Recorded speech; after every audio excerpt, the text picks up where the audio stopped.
પ્રકૃતિમાં એવી કોઈ વ્યવસ્થા નથી કે તમારા કર્મનું ફળ આપ્યા વગર તમે સારું કર્મ કરો તો એનું ફળ સારું આવશે, નબળું કર્મ કરો તો એનું ફળ નબળું આવશે.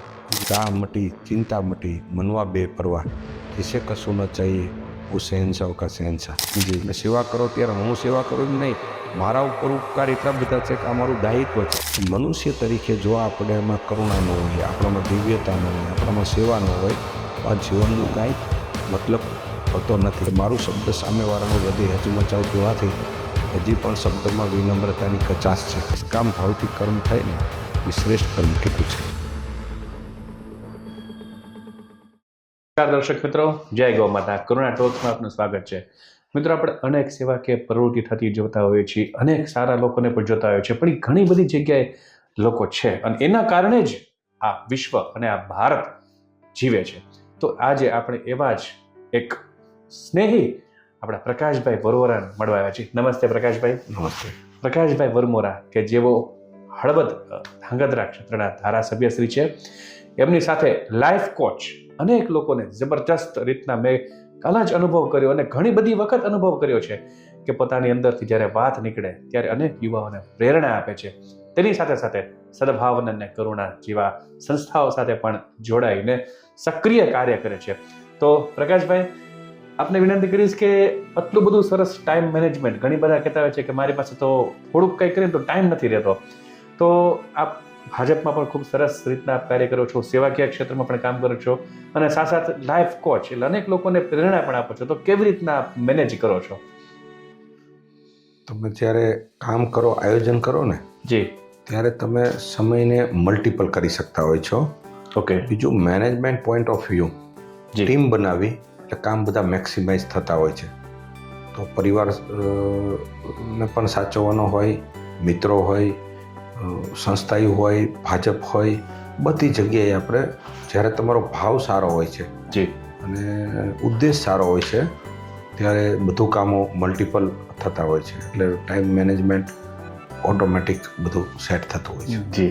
આપનું જે ખાસ કરીને એટ્રેક્ટ હું થયો છું કે વાણી જે આપની છે એકદમ મૃદુ અને ઘણા બધા લોકોને મળ્યો છે, પણ આપનો જે શાંત સ્વભાવ અને જે બોલવાની સ્ટાઇલ છે, તો એક આપણે વિચારીએ કે બધા લોકો આ રીતના આટલું મીઠું બોલે તો કેટલું ભારત પોતે મીઠું થઈ જાય. તો એ કેવી રીતના કેળવવી કળા? જીવનમાં 3 સ્કિલ મહત્વની છે. જી. આર્ટ ઓફ લિસનિંગ, જી. Art of seeing, art of speaking. Okay. આ ત્રણેય સ્કિલ રહીને એ મહત્વની સ્કિલ છે. જી. મહાત્મા ગાંધીજીએ એવું કીધું હતું કે બુરા મત સુનો, જી. બુરા મત દેખો, બુરા મત બોલો. જી. એટલે કોમ્યુનિકેશન સ્કિલ રહીને એ નંબર 1 સ્કિલ છે. જી. આની સતત ઇમ્પ્રૂવ કરવાની હોય છે. જો આપણે સત્ય બોલી, તથ્ય બોલી, વાહ, હિતકારી બોલી અને પ્રિય રીતે કહી અને સમય જોઈને બોલી તો આપણો પ્રત્યેક શબ્દ રહ્યો એ બ્રહ્મ હોય છે. બહુ સરસ. તો હજી તો આ તો ઓકે ટુ મોરો ઓકેની યાત્રા હોય છે. જી. કોમ્યુનિકેશન સ્કિલ હજી પણ મારે ઇમ્પ્રૂવ કરવાની છે અને આપણે બધાએ ઇમ્પ્રૂવ કરવાની છે. જી. હું જ્યારે ગ્રેટ લીડરોની બાયોગ્રાફી વાંચું ને તો ભગવાન બુદ્ધ હતા, એનું કોમ્યુનિકેશન બહુ ઊંચું હતું. જી. મહાત્મા ગાંધીજી પણ હમણાં થઈ ગયા, એમનું કોમ્યુનિકેશન ઊંચું હતું. જી. કે મારું શબ્દ સામેવાળાનું હૃદય હચમચાવતું નથી, તો હજી પણ શબ્દમાં વિનમ્રતાની કચાશ છે. વાહ. એટલે હું પણ આ બધા મહાપુરુષોમાંથી અને અનેક શિબિરો કરી, સાધના કરી અને હું આ જી ભાવ શુદ્ધિ ઉપર, ભાવ વિચાર અને વાણી શુદ્ધિ ઉપર કામ મારું સતત ચાલુ હોય છે. જી. હું આપને ઓળખું છું, જોઉં છું ત્યાં સુધી એક સંતોષ મેં આપના માર્ક કર્યો છે. એવું નથી કે કદાચ બિલ ગેટ્સને પણ હજી સંતોષ ન હોય કે અંબાણી સાહેબને પણ એમ હોય કે હજી હું કંઈક કરું. સંતોષ એ કોઈ ભૌતિકતાથી નથી જોડાયેલો, એ ભાવનાથી જોડાયેલો છે. તો એ જોડાવવા માટે, એ કેળવવા માટે થઈને કઈ સાધના જરૂરી છે? બહુ તમે મહત્ત્વની બાબત વાત કરી કે સંતોષ મળે તો બધું મળી જાય. જી. એટલે કબીરજી હતા ને, ચાહ મટી ચિંતા મટી મનવા બેપરવાહ जिसे कसूँ न चाहिए वो शहनशाह का शहनशाह. વાહ. તો ચાહ અને ચિંતા મટાડવી હોય તો આપણી અપેક્ષા ઝીરો કરવી પડે. બીજું, આપણને જીવનમાં પુષ્કળ મળ્યું હોય છે તો એ પાસ્ટમાં જોઈએ ને તો તમે ફૂલફિલમેન્ટ થાઓ. એટલે હું એને કેવી રીતે જોઉં કે આપણી પાસે જે પણ છે એવું કેટલાય બધા લોકો પાસે નથી. તો એ જોઈ તો આપણે એક અંદરથી સંતોષ આવે કે આપણે તો આપણી અપેક્ષા, મહેનત અને લાયકાત કરતાં ઈશ્વરે ઘણું દીધું. માણસોને તો બહુ બધી સ્ટ્રગલ હોય, સંઘર્ષ હોય. જી આપણે સારા મિત્રો મળી ગયા, સારો પરિવાર મળી ગયો, આપણું સમય ઈશ્વરે એટલું મોટું ધ્યાન રાખ્યું. જી તો મારે એ ગ્રેટિટ્યૂડની સાધનામાં હું એ શીખી ગયો વાહ કે પૂર્ણતાના આભાર ભાવમાં જીવન, અને બહુ એનાથી સરસ. એનર્જી મલ્ટિપલ વધુ થતી હોય છે. બધું થતું હોય છે. અસંતોષથી જીવો તો એ વસ્તુ તો બનવાની જ છે. હા સંતોષ ભાવથી જીવો જી તો તમે સ્ટેબલ રહો જી અને તમને વધુ મળવાના ચાન્સ વધી જાય છે. વધી જાય છે. બહુ અસંતોષ ભાવથી રહો. ભગવાન પાસે ઘણા મિત્રો મારા જાતા હોય સરસ. જી તો ઘણા ફરિયાદ કરવા જાય, ભગવાન આવું કેમ કર્યું. જી ભગવાન પાસે તમે આભાર ભાવથી જાશો ને તો તમારી એનર્જી મલ્ટિપલ થશે. વાહ એટલે મને આ બધા સાયન્સો સમજમાં આવી ગયા, જી જેના ભાગરૂપે હું સંતોષથી રહું છું. મારો હેપીનેસ ઇન્ડેક્સ બહુ સારી કક્ષાએ હોય છે. બહુ સરસ.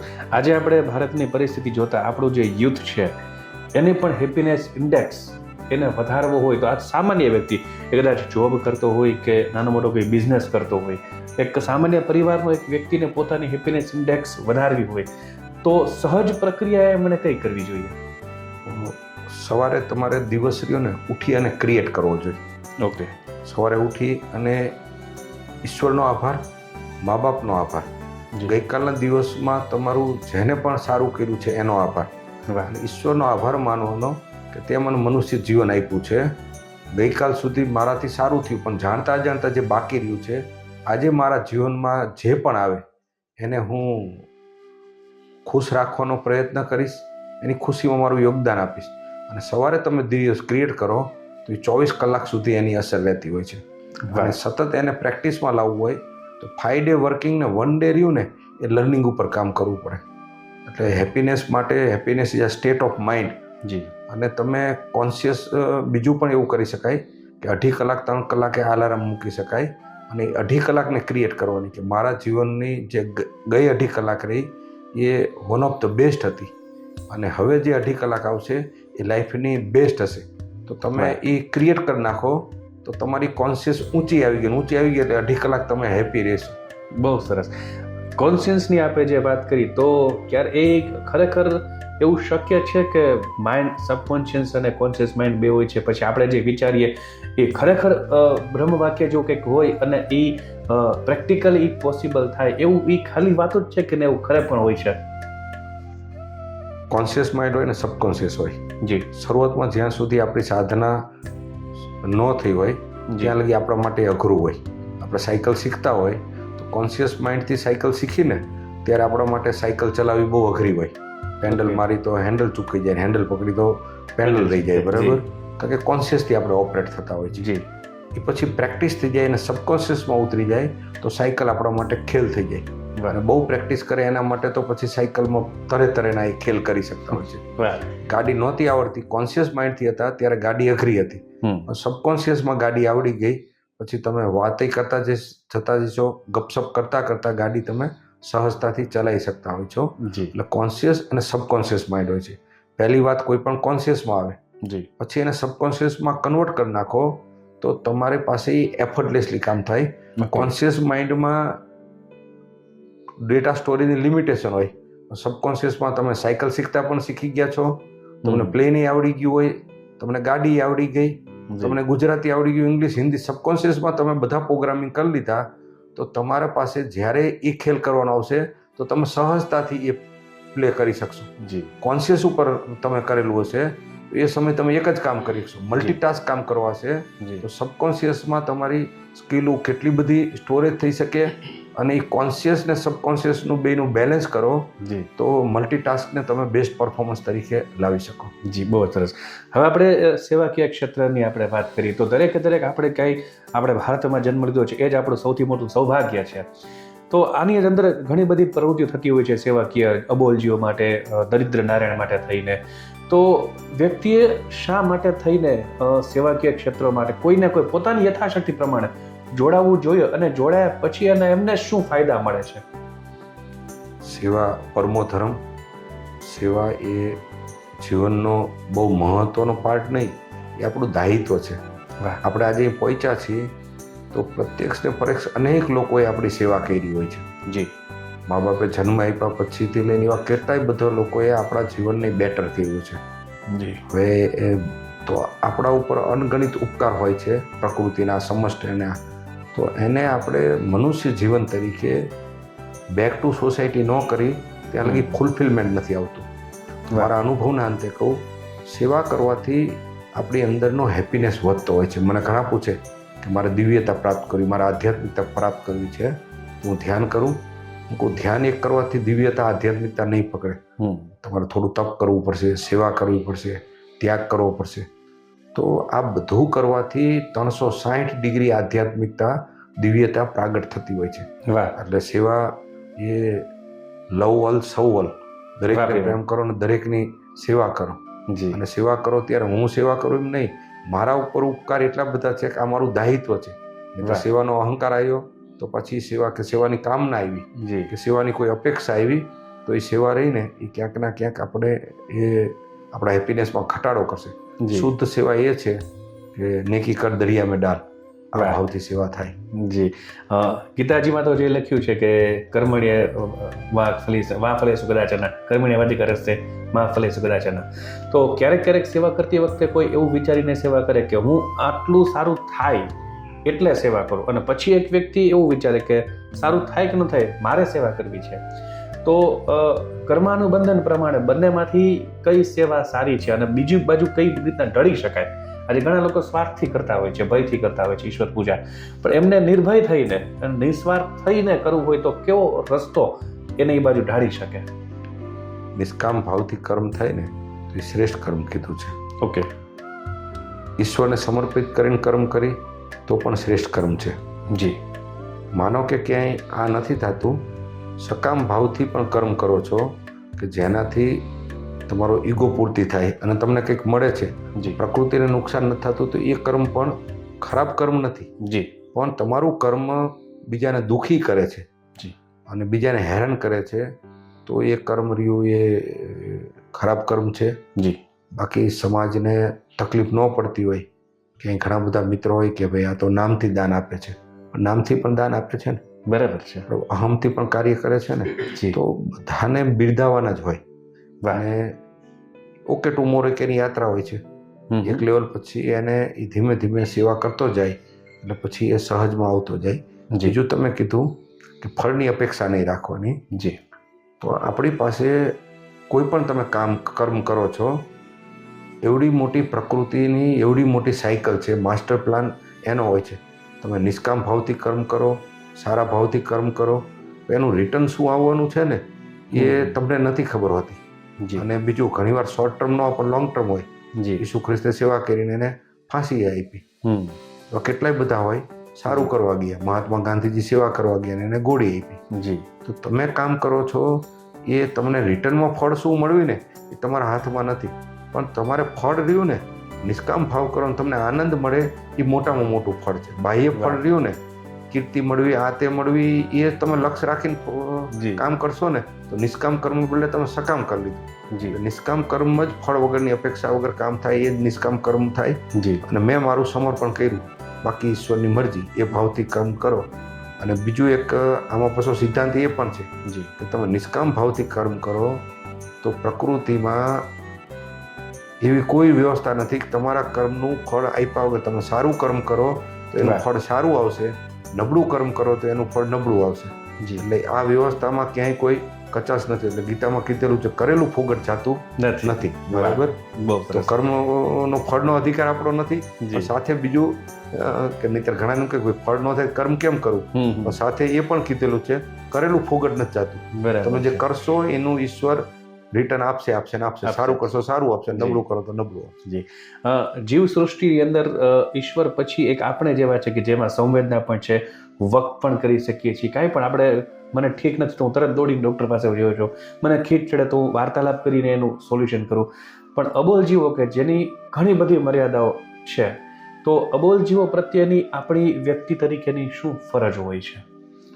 આ દૂર દૂરની પૃથ્વીથી બહારના બધા ગ્રહોમાં વૈજ્ઞાનિકોને બધાએ રિસર્ચ કર્યું ને, ક્યાંય દૂર સુધી જીવસૃષ્ટિ દેખાતી નથી. ઘાસનું તણખલું પણ ક્યાંય બધા ગ્રહો ઉપર દેખાતું નથી. તો પૃથ્વી એક ઉપર જ જીવસૃષ્ટિ છે.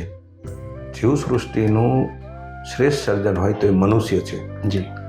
મનુષ્ય તરીકે જો આપણે એમાં કરુણા ન હોય, આપણામાં દિવ્યતા ન હોય, આપણામાં સેવા ન હોય તો આ જીવનનો કાંઈ મતલબ હોતો નથી. વાહ. તો જીવ દયા અગર કોઈને જોઈને આપણામાં કરુણા નથી આવતી, આપણામાં એના પ્રત્યે સંવેદના નથી આવતી, આપણામાં પ્રેમ નથી જાગતો, તો આ મનુષ્ય જીવન મળ્યું એનો કાંઈ મતલબ નથી. અને પ્રત્યેક માણસમાં આ સંવેદના પડી હોય છે. હવે વાતાવરણ બને ને તો એ માણસ કરુણામય થતો હોય, એ દયામય થતો હોય, એની ઉન્નતિ થાય. જી. અને જો એને વાતાવરણ નબળું મળે, સંસ્કાર નબળા મળે જી. તો એ રિજિડ થઈ જતો હોય છે. જી. એવા કેટલાય બધા હોય છે કે જે આતંકવાદ બની જાય છે, ક્રૂર બની જાય છે, હિંસક બની જાય છે. જી. તો એ જે રાક્ષસ માનવ હોય, રાક્ષસ માનવ એટલે કોઈ એને સિંગડા ન હોય હોય, જી. પણ જેને જીવ માટે દયા ન હોય, માંસાર કરે, જી. જે અહંકાર કરે, જે ઈર્ષા કરે, વાહ. તો આ રાક્ષસ માનવ કહેવાય. હિંસક હોય, ક્રૂર હોય, અહંકારી હોય. બરાબર છે. એના ઉપરથી પશુ માનવ હોય કે જે ખાલી પોતાના માટે જ જીવે. અને એનાથી ઉપર દેવ માનવ અને દિવ્ય માનવ હોય, જે ધીર હોય, વીર હોય, ઉદાર હોય, પ્રેમાળ હોય, કરુણા હોય, કૃપાળુ હોય, કલ્યાણકારી, મંગલકારી હોય. તો જીવ દયા એ દરેકનું દાયિત્વ છે અને મનુષ્ય જન્મ તરીકે આપણું દાયિત્વ છે. જી.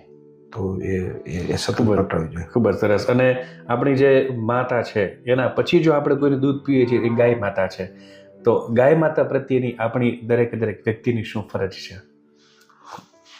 આપણી પૃથ્વીમાં જી. પૃથ્વીમાં એ આપણું તમામ ભરણ પોષણ કર્યું. જી.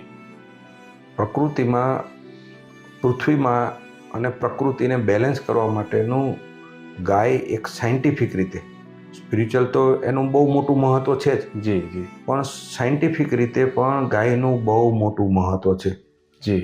એ જે કન્વર્ઝેશન હોય, ભાવનું કન્વર્ઝેશન હોય, સાયન્ટિફિક રીતે માઇક્રો ઓલાનું હોય, તો એ ગાયનું પ્રોસેસર રહ્યું એ બહુ મોટું હોય છે.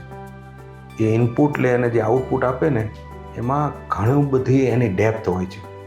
એટલે આપણે કેમ કોમ્પ્યુટરમાં હોય તો એ રિઝોલ્યુશનનું માઇક્રો લેવલ લગી ગયું, રિઝોલ્યુશન સારું આવે ને પહેલાં જે ઓછા ઓલા હતા તો એ ડોટ આવતું. જી. તો એમ ગાયના પ્રોસેસરથી જે નીકળે તો એમાં હેલ્થની દ્રષ્ટિએ અને ભાવની દ્રષ્ટિએ જી. બહુ જબરજસ્ત એમાં હોય છે. એટલે ગાય આધારિત પ્રાકૃતિક ખેતી હોય, ગાયનું દૂધ હોય અને યજ્ઞ કરતા હોય. યજ્ઞમાં આહુતિથી વાતાવરણ શુદ્ધિ કરવાનું હોય. ગાયનું મહત્વ પુષ્કળ છે. ક્યાંક ના ક્યાંક વિશ્વએ આપણી ગાય માતાને, આપણે લોકોએ કહો કે અંધવિશ્વાસે છોડી દીધી, પણ આ અંધવિશ્વાસ નથી, આ સ્પિરિચ્યુઅલ સાયન્સ છે, આ નેનો સાયન્સ છે. અને એ વિશ્વને આપણે હવે ડેટા સાથે મૂકશું. અને વિશ્વમાં એવા કેટલાય દુબઈની બધા અત્યારે આ બાબત ઉપર ફૂલ જાગૃત થયા છે. એટલે એ આખી પૃથ્વીને બચાવી હશે. માનવના આહાર શુદ્ધિ, સત્વ શુદ્ધિ, આહાર શુદ્ધ હશે તો વિચાર શુદ્ધ આવશે. તો બધી દ્રષ્ટિએ ગાયનું બહુ મહિમા અપરંપાર છે. જેમ કહેવાય ને હરિ અનંત, હરિકથા અનંતા, એમ ગાયનો મહિમા પણ બહુ અનંત છે. જી. ખૂબ ખૂબ સરસ. ખાસ એક આપનો મુખ્ય સંદેશ આપ અમારા દર્શક મિત્રો સુધી શું કહેવો છો એની વિનંતી છે. મારી સૌ મારા આત્મીય બંધુ ભગીનીઓને અંતઃકરણથી વિનંતી છે. અનંત કોટી બ્રહ્માંડમાં મનુષ્ય જીવન બહુ દુર્લભ છે. દેવતાએ તરસી જાય કે મને આ જીવન મળે, એવું આપણને આ જીવન મળ્યું છે. ત્યારે આ જીવનનો ઉપયોગ એ આપણે ખાલી, આપણું પેટ તો બહુ નાનકડું છે. હાથીનું પેટ એવડું મોટુંથી ભરાઈ જાય છે, આપણું પેટ બહુ નાનું છે. પેટ ભરાઈ ગયું પછી જે આપણું મન ભરવાની વાત હોય, આપણામાં જાણતા અજાણતા અહંકાર આવ્યો હોય, ઈર્ષા આવી હોય, લોભ લાલચ મોહ આવ્યો હોય, તો આને પણ સાધના દ્વારા ભરી, એટલે પેટ તો બહુ નાનું છે એ તો ભરાઈ જાય, પણ મન પણ ભરી દેવાનું. અને મન ભરી ગયું પછી આત્માથી આ જગતમાં આ જીવન મળ્યું છે એને ખાલી સફળ નથી કરવાનું, સાર્થક કરવાનું. અને આપણું જીવન સાર્થક ત્યારે થાય કે આપણે પ્રકૃતિ માટે કેટલું કામ કરી છીએ, સમષ્ટિ માટે કેટલું કામ કરી છીએ, માનવ જાત માટે કેટલું કામ કરી છીએ, અને રિટર્નમાં કોઈ અપેક્ષા નહીં. આપણને આ જીવન મળ્યું છે, આપણને આ બધું બ્રહ્માંડમાં, પૃથ્વીમાં એક્સેસ થયું છે, તો મને જે મળ્યું છે એમાં હું વિશેષ શું કરી શકું, આ ભાવ સાથે આપણે કામ કરી તો આપણે પ્રત્યેક જન્મમાં ત્યારે તો આપણે પશુ જન્મે, મનુષ્ય જન્મે, પણ અંત સમયે પશુનું મૃત્યુ થતું હોય અને મનુષ્યનો મોક્ષ થતો હોય, જો આપણા પ્રત્યેક કર્મ પ્રકૃતિ માટે, સમષ્ટિ માટે, સૌ માટે હોય તો આપણો મોક્ષ થયો હોય. એટલે મારી સૌ દર્શક મિત્રોને અંતઃકરણથી વિનંતી છે, પ્રાર્થના છે કે આ જીવનને આપણે નીકળી ત્યારે જન્મ સમયે ભલે પશુને આપણે એક હોય, અંત સમયે આપણે મોક્ષ થઈ અને બેડમાંથી, ગુડમાંથી ગ્રેટ બની, ગોડ બની અને ગોડ ક્રિએટર બની એ પ્રકારનું જીવન જીવી અને જઈ, એવી મારી સૌને વિનંતી છે. ખૂબ ખૂબ ધન્યવાદ પ્રકાશભાઈ. મિત્રો, આટલી સરસ મજાની જ્ઞાન ગંગા આપણા સુધી ન રાખતા અનેક જેટલા લોકોને પણ ગુજરાતી આવડે છે, ગુજરાત હોય, ભારત હોય કે ભારતની બહાર હોય, ત્યાં સુધી પહોંચાડીને એક આંગળી ચીંધવાનું પુણ્ય અવશ્ય પ્રાપ્ત કરીએ. ખૂબ ખૂબ ધન્યવાદ. નમસ્કાર. વંદે ગૌ માતરમ.